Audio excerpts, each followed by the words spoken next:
Welcome to Subha's cuisine. நான் உங்கள் சுபத்ரா கிருஷ்ணராஜ்.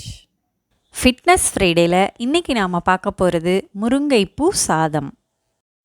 முருங்கை மரம்னு சொன்னாலே முருங்கைக்காய், முருங்கை இலை தான் எல்லோருக்கும் ஞாபகம் வரும். ஆனால் முருங்கைப்பூவை யாரும் பெருசாக எடுத்துக்கிறது இல்லை.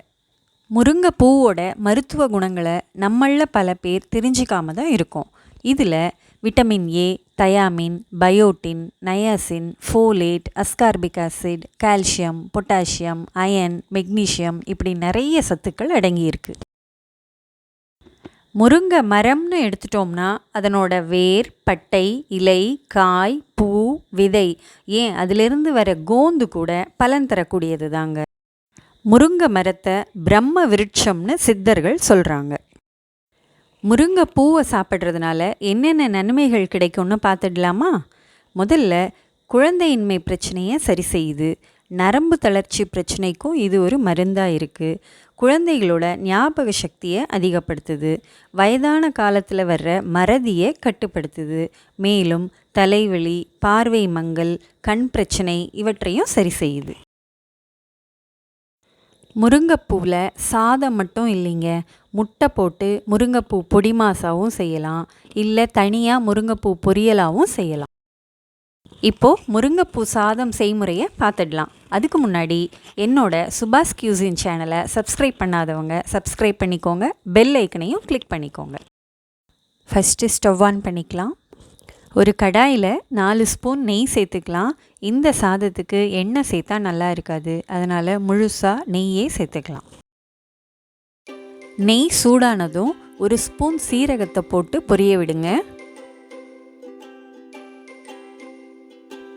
அடுத்து இதில் சுத்தம் பண்ணி கழுவி வச்சிருக்கிற முருங்கை பூவையும் சேர்த்து மிதமான தீயில் ஒரு 5 நிமிஷம் நல்லா வதக்கிக்கலாம்.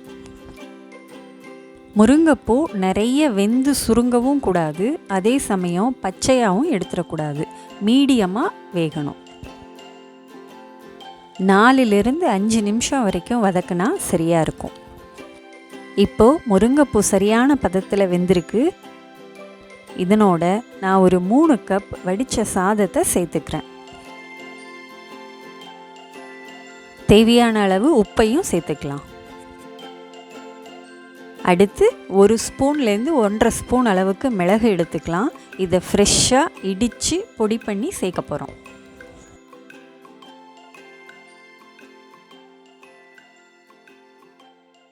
இப்போது இது எல்லாத்தையும் நல்லா கலந்து கொடுங்க. தேவைப்பட்டால் உப்பு, நெய் ரெண்டையும் இன்னும் கூட கொஞ்சம் சேர்த்துக்கலாம்.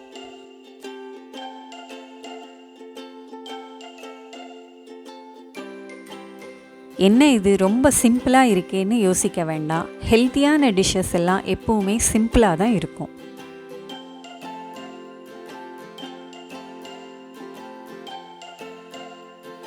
இந்த சாதத்தை சூடாக பரிமாறுங்க, சுவை அபாரமாக இருக்கும். அடிக்கடி குழந்தைகளுக்கும் இதை செஞ்சு கொடுங்க. இந்த சாதத்தை லஞ்ச் பாக்ஸ் ரெசிப்பியாகவும் யூஸ் பண்ணலாம். பேச்சுலர்ஸ் ரொம்ப குவிக்காகவே இதை செஞ்சிடலாம்.